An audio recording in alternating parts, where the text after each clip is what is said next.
Você acha que em algum momento a igreja vai começar a aceitar as pessoas pelo amor?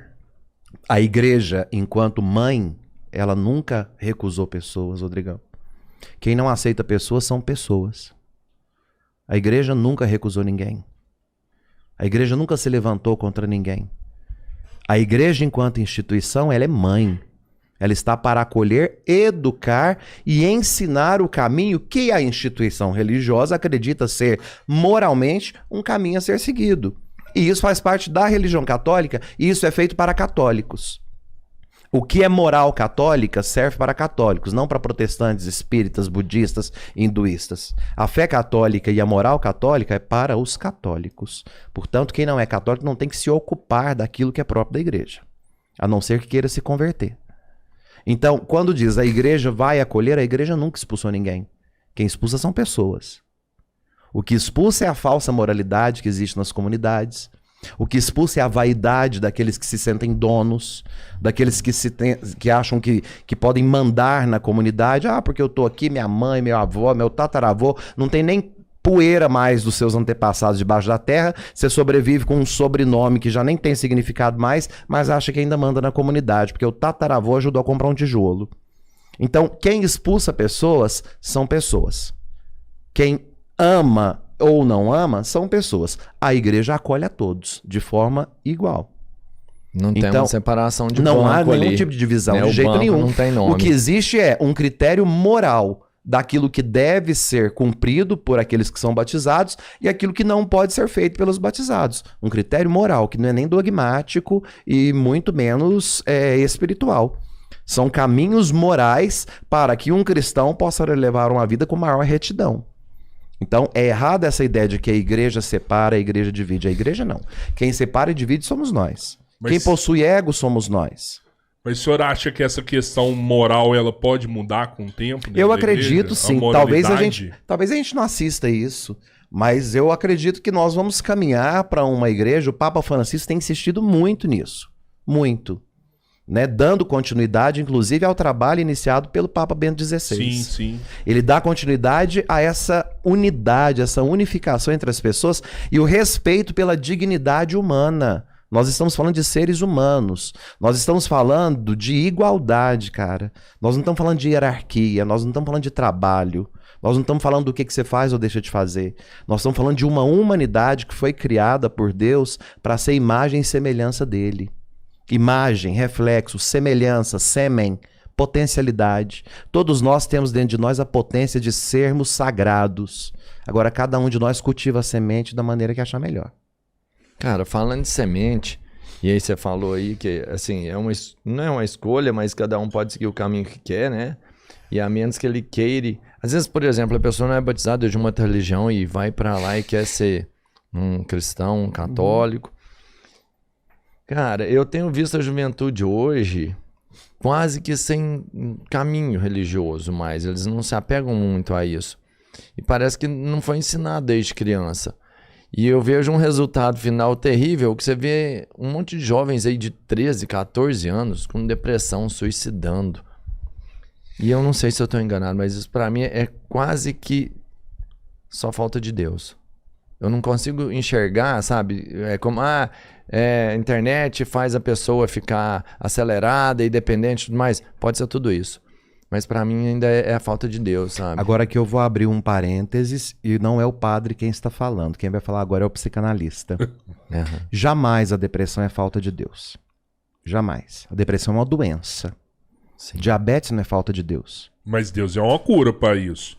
Deus é uma cura a partir do momento que você se abre emocionalmente para poder dar acesso a caminhos de tratamento para a depressão.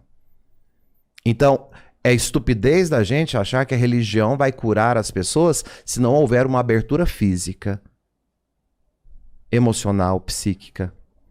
É ignorância dizer que Deus vai realizar a cura quando não há abertura do homem. A gente tem que parar com isso. Porque senão a gente volta ao ceticismo, a um período místico, que isso é desnecessário para a nossa época. Então, como psicanalista, eu vou te dizer, toda depressão é doença e não é falta de Deus. Eu passei por depressão por 10 anos sendo padre. Como assim? Caramba. Eu até hoje tomo remédio para depressão. Eu sou um ser deprimido. Eu tomo remédio para depressão há 10 anos. E eu não me sinto longe de Deus. Se tem alguém que tá próximo, né? Não me Dentro dos sinto. entendimentos que a gente tem, você... O que aconteceu com você? Eu tive depressão quando eu fui estudar na Itália. Eu fui fazer o mestrado na Itália, eu fui mandado pelo bispo para fazer o mestrado. E eu fiquei muito sozinho e eu sou muito comunicativo. O fato de ser artista, de ser músico, antes de ser padre, para mim foi muito pesado ficar na Itália sozinho. Então foi um período em que eu me deprimi pela solidão. E eu voltei para o Brasil sem saber que aquela angústia era depressão. Até que eu cheguei no meu limite de ter crises de pânico, de ter crises de convivência. Eu me trancava no quarto, eu não conseguia ouvir a voz de pessoas. Aí sim eu procurei ajuda. Aí eu fui atrás de um neurologista, porque na minha cabeça eu tava com um problema neurológico, um tumor no cérebro, alguma coisa assim. Né? Não passava pela minha cabeça a depressão. Porque eu sempre fui um cara muito despachado, muito. Eu falava, não, depressão não é pra mim. Né? Eu sempre fui um cara muito livre. Eu falei, vou num neurologista porque eu tenho certeza que eu tô com um tumor na cabeça. Eu tinha enxaquecas, eu parei de dormir. Então, uma série de coisas foram acontecendo na minha vida. E fui diagnosticado com uma depressão profunda, crise de pânico. E comecei esse tratamento quando eu voltei da Itália. E até hoje eu tomo remédio para depressão. E mesmo com o diagnóstico, você precisou tomar medicamento? Tomo medicação, porque a doença, diferente do que a gente pensa, ela é física. Entendo.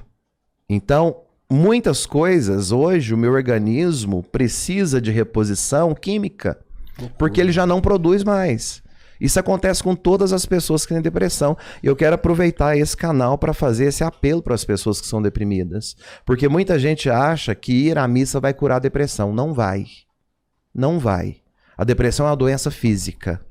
Você pode ter fé e acreditar que Deus vai te curar. Eu acredito totalmente que é possível ser curado pela fé, mas você tem que ter uma abertura lógica e racional para as coisas. Nós não podemos ter uma fé infantil. Sim, é fazer a sua parte que Deus vai fazer a dele. Claro, cada um. Ele Primeiro vai te você ajudar, coloca sim. o pé, depois Deus te dá o chão. Não vai ser o contrário nunca. Eu insisto isso em todas as missas. Primeiro você coloca o seu pé, depois Deus te dá o chão. Então, se você quer a cura, começa você a fazer o seu tratamento. Então, não existe cura para a depressão fora do acompanhamento terapêutico, fora de um acompanhamento medicamentoso e fora da prática de exercício físico. Não existe, é um tripé. Eu já teve gente aqui que tinha depressão, né, cara? E foi a igreja, assim, sabe? Foi a religião. Ele voltou a ter religião, voltou a ter família e ele foi se curando de tudo isso sem precisar de medicação. Então, era depressão, sabe? ou era necessidade de reorganização da vida particular? Ah, cara. Ele relatou pra gente como depressão. Porque a depressão pode ser: meu casamento tá uma merda, financeiramente eu tô péssimo, perdi meus amigos. Isso não é depressão, não, E cara. você não vai se sentir feliz mesmo, porque Isso é aí tudo vai infelicidade, impactar isso é na sua... frustração. É. Eu estou frustrado pela atual circunstância em que eu me encontro. Isso não é depressão. Depressão tá além disso. Depressão é uma doença, não é um estado. Eu não estou depressivo, eu sou depressivo porque eu sou doente. E não tem cura. Existe muita discussão entre os profissionais de saúde a respeito disso. Eu, particularmente, acredito não haver cura. Há essa Você consegue conter, remediação, justamente. Por exemplo, antes da pandemia, eu tomava uma porcentagem lá, meus miligramas do meu antidepressivo. Durante a pandemia, que eu fiquei trancado dentro de casa sozinho, meus pais idosos, uma preocupação. Tive que fechar minha escola de teologia, tive que parar de atender meus pacientes na clínica. Eu entrei em parafuso. É claro que eu tive que aumentar a dose da minha medicação. Por quê? Começou a me dar crise de pânico, a me gerar crises de ansiedade muito potencializadas. Então, entrei com remédio. Por quê? Porque é uma questão de doença, cara. Não é um estado ali, você está e isso vai passar. Não, não vai passar. Você vai cuidar disso. Você vai cuidar disso, você vai manter e fazer a manutenção de tudo isso. E essa coisa de, eu não quero tomar remédio, eu tenho medo de viciar em remédio. Essa estupidez, tupiniquim que nós temos de que remédio faz mal, né? De que vacina faz mal. Isso é uma estupidez. Né? É um país que tem uma proporção continental igual a nossa, que já foi comprovado quantas doenças nós conseguimos erradicar ao longo dos anos, das décadas, em virtude de vacina e remédio, e ainda existe uma cultura contra remédio. Eu não entendo essa loucura. Sinceramente, eu não entendo. Mano, isso E assim... muitos que estão nessa cultura tá dentro da igreja, hein? Tá, e geralmente lideram.